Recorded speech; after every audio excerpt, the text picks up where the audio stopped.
Bismillahirrahmanirrahim. Assalamualaikum warahmatullahi wabarakatuh. Waalaikumsalam warahmatullahi wabarakatuh. Alhamdulillah alladzi faddala bani Adam bil ilmi wal amali ala jami'il alam wa salatu wassalam ala sayyidina Muhammad sayyidil arabi wal ajam wa ala alihi wa ashabihi ya nabi'al ulumi wal hikam. Allahumma ya muallima Adam wa Ibrahim allimna ilma ma yanfa'una wanfa'na bima 'allamtana wa zidna faham. Amma ba'du, alhamdulillah, melanjutkan kembali dari pelajaran kita, yakni dari pelajaran sejarah yang diambil daripada kitab Khulasah Nurul Yakin fi Sirati Sayyidil Mursalin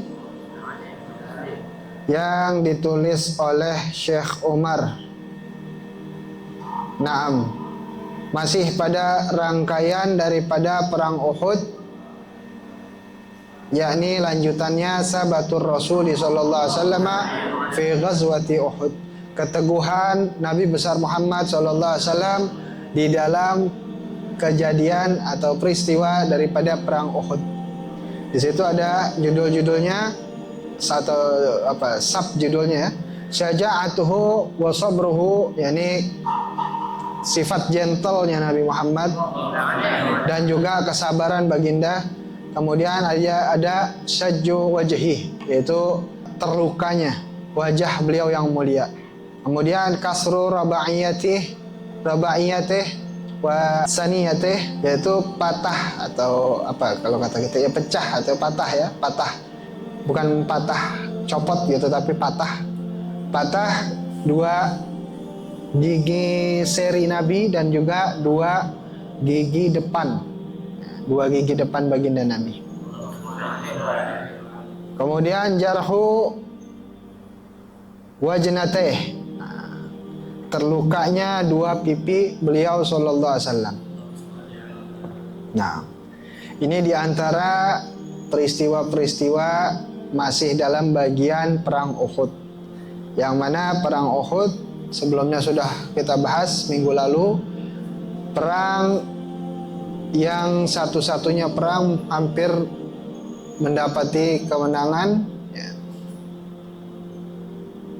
Dan juga di dalam perang itu terjadi peristiwa yang sangat membuat jadi pelajaran, yaitu bagaimana ketika perintah dari Nabi besar Muhammad SAW itu dilanggar. Ternyata chaosnya itu luar biasa, yang mana gara-gara para pemanah, Nabi sudah pesankan untuk jangan ada yang turun, baik menang ataupun kalah. Mereka wajib untuk tetap berjaga di atas bukit untuk membentengi kaum muslimin dari atas. Tapi sebahagian besarnya turun dari bukit karena melihat harta rampasan perang, hingga bukit tidak ada yang menjaga, nggak ada yang membentengi mereka, kaum muslimin yang ada di bawah bukit.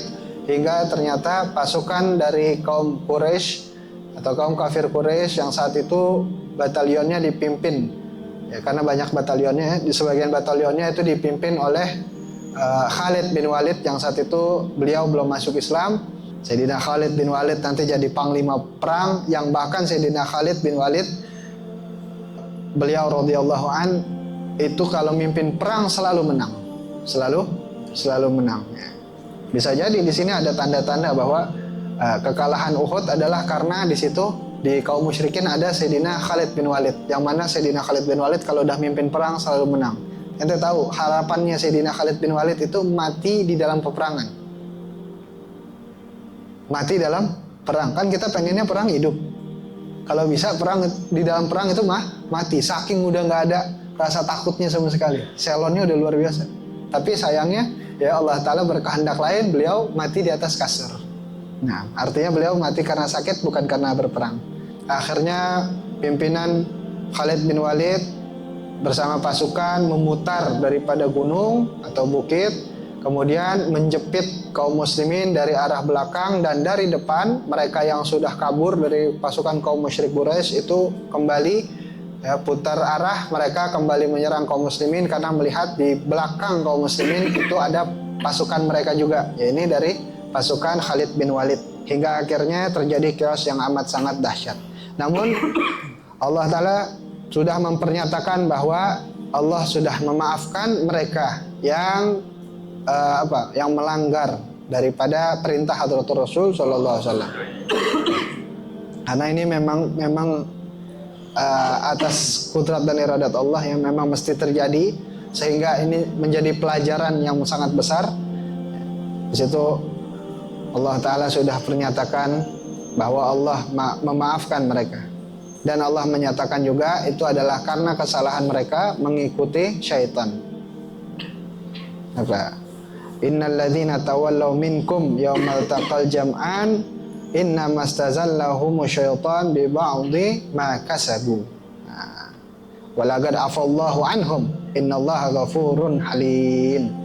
Sungguh Allah Subhanahu wa taala telah memaafkan mereka di hari pertemuan dua pasukan. Maksudnya dua pasukan perang di dalam perang Uhud. Hanya saja mereka itu digelincirkan oleh setan. Ya, ini oleh apa? Harta rampasan perang tadi. Nah, walaqad afallahu anhum, tapi Allah Ta'ala sudah mengampuni, sudah memaafkan mereka semua. Jadi bukan berarti dari kisah ini adalah kita menyalahkan para pemanah, enggak. Tapi pelajaran besarnya adalah bagaimana keadaan ketika perintah dari Hadratur Rasul SAW itu dilanggar. Chaosnya luar biasa. Nah, kita lihat nomor 1, ya, ini peristiwa chaosnya ya. Sabata Rasulullah SAW fi ghazwati Uhud, telah memiliki sifat teguh yang amat sangat Hadratur Rasul sallallahu alaihi wasallam di dalam perang Uhud ini. Wa ma'ahu jama'atun min ashabihi, dan di antara bersama beliau ada para sahabat yang setia bersama beliau, menemani beliau. Minhum Abu Bakar wa Umar wa Ali radhiyallahu taala anhum ajma'in. Di antara mereka ada Sayyidina Abu Bakar, kemudian ada Sayyidina Umar, dan ada Sayyidina Ali. Nomor 2, waqad asabahu alaihi salatu wasalam syadaidu azimah, dan telah menimpa, asabahu menimpa Nabi besar Muhammad sallallahu alaihi wasallam. Apa yang menimpa beliau? Syadaidu azimah, suatu penderitaan yang dahsyat ya, penderitaan yang dahsyat. Tahammalaha bima atahu Allahu minas sabat was sabar, yang mana beliau menanggungnya dengan karunia atau anugerah dari Allah Subhanahu wa taala dalam bentuk keteguhan dan juga kesabaran. Falagat aqbala alaihi Ubay bin Khalaf, tatkala mendekati Nabi besar Muhammad sallallahu alaihi wasallam seorang yang bernama Ubay bin Khalaf. Ngapain ngedekatin Nabi? Yuridu qatlahu. Ubay bin Khalaf dia pengen ngebunuh Nabi besar Muhammad. Jadi kita lihat kemarin itu ya, bahwa kalau nggak salah di akhir tuh ada ceritain ada seorang yang melihat Nabi Muhammad SAW sendirian di tengah chaos nih, arti sendirian karena sahabat pada sibuk saat itu masing-masing untuk saling menyelamatkan diri. Kemudian ada satu orang dari kaum kafir Quraisy yang melihat Nabi Muhammad lagi dalam keadaan apa? Nggak terjaga, disamperin. Ini bukan di Koinuko nih, bukan di perang yang sebelumnya. Akhirnya disamperin, begitu disamperin dia bawa apa? Tombak, bawa tombak atau pedang ya. Fa akhadha alaihi salatu wassalam al-harbah mimman kanu ma'ahu wa darabahu darbatan kanat sababa halakihi wa lam yaqtul alaihi salatu wassalam ghairahu tula hayatih. Nah, seorang yang nama Ubay bin Khalaf ini dia lari pengen nusuk Nabi besar Muhammad.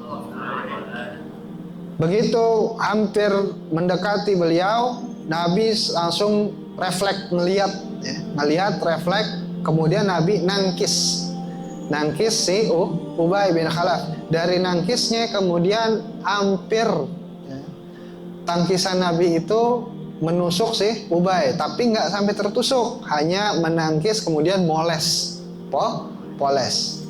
Nah, karena terpoles, Ubay bin Khalaf langsung ketakutan dia kalau orang bilang tuh guling-guling ya, ketakutan, sakit, sampai diantara temennya pada bilang, ini kenapa? Itu tadi ini kena, ya gini doang, nggak kenapa-napa, saking nggak kena, saking hanya moles. bukan ketusuk sama Nabi Muhammad, enggak. Saking hanya kepoles, yang itu semua karena dahulu Nabi pernah bilang apa? Nanti kamu akan terbunuh oleh pasukan muslimin. Yang sebelumnya Ubay bin Khalaf pada saat mau keluar rumah, dia mau ikut perang tapi ketakutan. Istrinya juga ngingetin, bang, abang inget gak waktu itu Muhammad pernah bilang abang bakal terbunuh di tangannya Nabi Muhammad. Tentunya istrinya nggak ngomong Nabi ya. Ingat bang, Muhammad tuh kalau udah bilang nggak pernah bohong.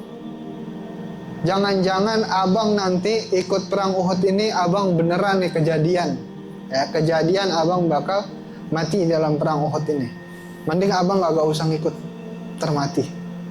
Jadi artinya Nabi Muhammad SAW, meskipun beliau tuh dibenci hanya karena beliau mengucap Tuhan beliau adalah Allah, dan beliau mempernyatakan bahwa beliau adalah utusan Allah, tapi mereka orang-orang Quraisy itu tahu bahwa Nabi Muhammad SAW tidak pernah bohong sama sekali, tidak pernah bohong sama sekali. Dari masa kecil beliau sama sekali tidak pernah bohong, sehingga mereka juga takut kalau Nabi udah bicara, ya itu takutnya kejadian. Itu diakui baik oleh musuh maupun oleh para sahabat.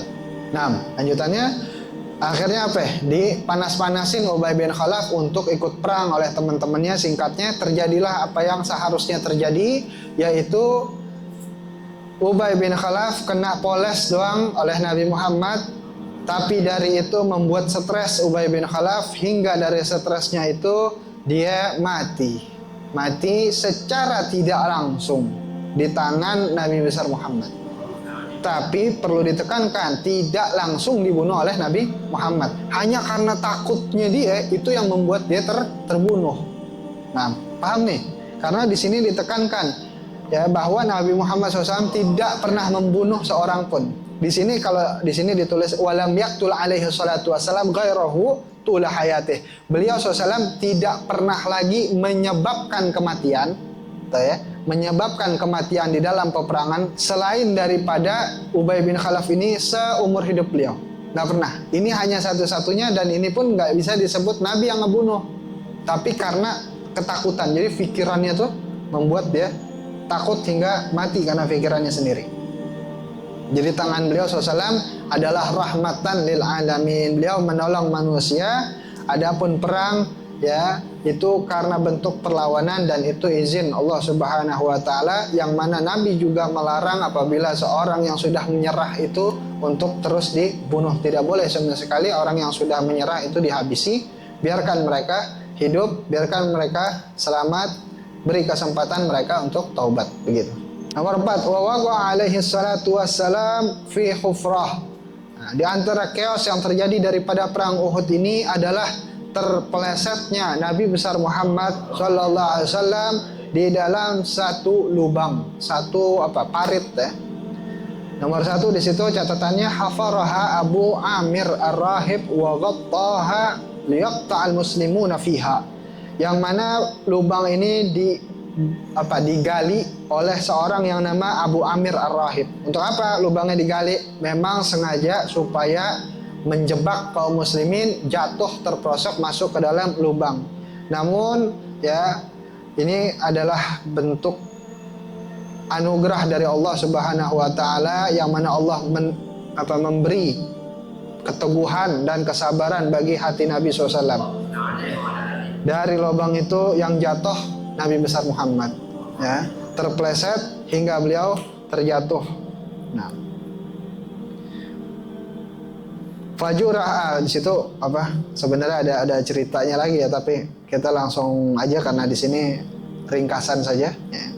Ringkasan ngambil singkatnya aja karena di situ sangat-sangat menyedihkan. Jadi dari chaos ini bukan hanya kaum muslimin yang menanggung akibatnya, tapi Nabi besar juga itu beliau SAW menanggung. Fajurihat rukbatahu wa ugmi alaih. Kemudian ya terlukalah dua lutut Nabi Muhammad SAW, dan juga beliau nggak sadar saat itu, pingsan ya, seperti pingsan, tapi pingsannya jangan digambarin pingsan seperti kita ya. Kalau pingsan seperti kita itu udah nggak ada sadar, Tapi pingsannya Nabi Muhammad SAW itu seperti apa? Seperti orang pingsan tapi nggak pingsan, bukan pingsan. Ya, pokoknya kalau urusan tidur, pingsan itu jangan dibayangin Nabi sama seperti kita. Ini tentu ada terjadi perbedaan. Shallu ala Nabi. Waramahu ba'dul musyrikina bijarhin bihajarin fashajja wajhahu. Kemudian saat sudah begitu Nabi lagi dalam keadaan jatuh atau terpleset itu,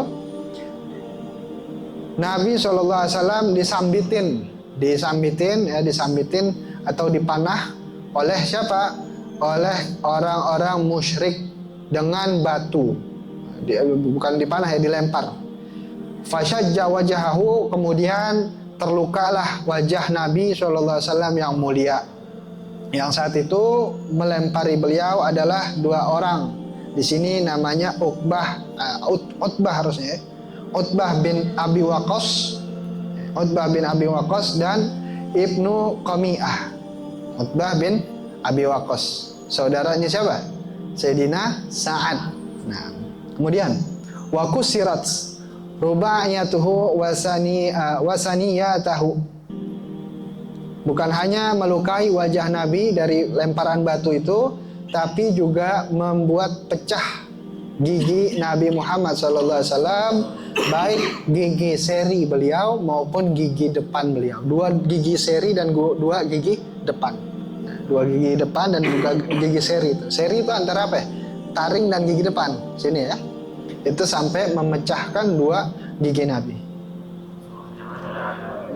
Nah, wajurihat wajnatahu, dan juga apa bahasanya tuh, pipi Nabi tuh kena terluka juga. Jadi ini chaosnya bukan main saat ini. Kita lihat catatannya yang nomor 3 di situ, yang paling bawah dari nomor 3, qala hinaiz alaihi salatu wassalam, dan bersabda Nabi Muhammad sallallahu alaihi wasallam pada saat itu disambitin ya, kaifa yuflihu qaumun khadabu wajah nabiyihim. Bagaimana mungkin kalian nanti bisa selamat sedangkan kalian ini melukai wajah Nabi kalian sendiri? Bagaimana ada kaum yang bisa selamat sedangkan kaum itu melukai wajah Nabi mereka? Fa anzalallahu fi surati Ali Imran. Kemudian Allah Subhanahu wa taala menegur baginda Nabi sallallahu alaihi wasallam. Lihat yang ditegur baginda Nabi. Apa kata Allah taala? Laisa laka minal amri syai'un aw yatuba alaihim aw yu'adzibahum fa innahum zalimun. Bukan urusanmu wahai Rasulullah atas sesuatu ya, taubatnya orang, mereka bertaubat atau mereka terkena azab, itu semua adalah urusannya Allah, bukan urusan. Tadi Nabi kan mau negor ya, tapi Nabi diingetin sama Allah Ta'ala. Artinya di sini kita lihat bahwa Nabi Muhammad SAW selalu dalam didikan ilahi. Nah, fausiba ashabu alladzina kanu yudafi'una anhu bijarahat katsiratin aidan. Kemudian menimpa juga kepada para sahabat radhiyallahu anhum, yakni terutama mereka yang menjadi tameng bagi Nabi besar Muhammad SAW supaya tidak disambitin terus menerus. Jadi itu disambitin terus menerus, diserang terus menerus, dipedangin terus menerus. Tapi sahabat saat itu memagari diri mereka untuk melindungi Nabi besar Muhammad. Yang mengambil Nabi Muhammad dari dalam lubang adalah Sayyidina Ali. Ngambil Nabi. Artinya disebut begini, ngambil itu Sayyidina Ali di situ berani untuk apa? Mengorbankan diri beliau. Pun juga semua sahabat radhiyallahu anhum berani, sampai-sampai apa? Mereka melindungi Nabi besar Muhammad, magerin diri ya, supaya jadi tameng. Terus hingga berjalan mundur. Mereka saat itu terkena juga daripada sambitan-sambitan yang dilemparkan oleh orang-orang musyrik Quraisy. Nah, setelah dari perang Uhud ini Ya, ini pun hanya satu-satunya perang yang hampir mengalami kemenangan. Setelah ini semua perang Nabi besar Muhammad SAW, semua perang kaum muslimin itu mengalami kemenangan sama sekali, karena dari sini semua para sahabat mulai takut, tidak lagi berani menentang apa yang menjadi perintah dari Nabi besar Muhammad SAW. Tahu chaosnya separah ini, mulai saat ini tidak lagi ada yang berani, nggak berani sama sekali. Sudah ikutin, sam'an wa ta'atan, sami'na wa ata'na. Wasala syi'ib, nah nanti falamma wasala syi'ib, tatkala sampai di syi'ib, ya, di lembah, ja'at Fatimah faghasalat anhu dam wa kana Aliun yaksubul ma. Kemudian sampai mundur ke belakang sampai di mana? Di satu lembah istirahat kaum muslimin, Nabi Muhammad SAW juga istirahat di situ. Kemudian datanglah Sayyidah Fatimah untuk mencuci wajah Nabi yang mulia. Putri beliau datang ke situ, Sayyidah Fatimah, dan Sayyidina Ali yang menuangkan airnya. Jadi dituangkan air untuk mencuci wajah baginda Nabi, dan Sayyidah Fatimah yang ngelap. Summa akhazat qit'atan min hasir.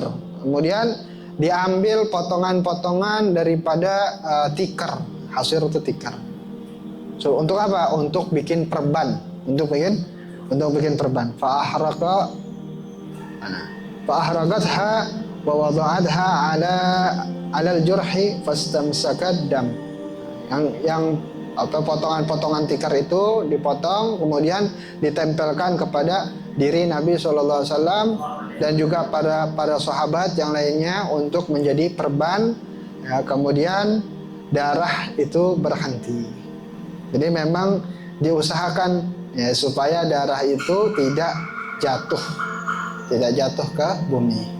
Nah, jadi ini diantara chaos yang terjadi daripada perang Uhud. Nah, ada pelemparan batu di dalamnya. Kemudian kita lihat satu riwayat Sayyidah Aisyah radhiyallahu anha. Beliau pernah nanya sama Nabi sallallahu alaihi wasallam, "Ya Rasulullah, adakah yang lebih menghinakanmu daripada Uhud?" Kata Sayyidah Aisyah, adakah yang lebih menghinakanmu daripada perang Uhud, membuat engkau apa? Jadi gimana gitu, paham ya? Karena di situ disambitin, Nabi SAW menjawab, ya ada yang lebih daripada Uhud, lebih nggak enak daripada Uhud, yaitu Taif, peristiwa di Taif.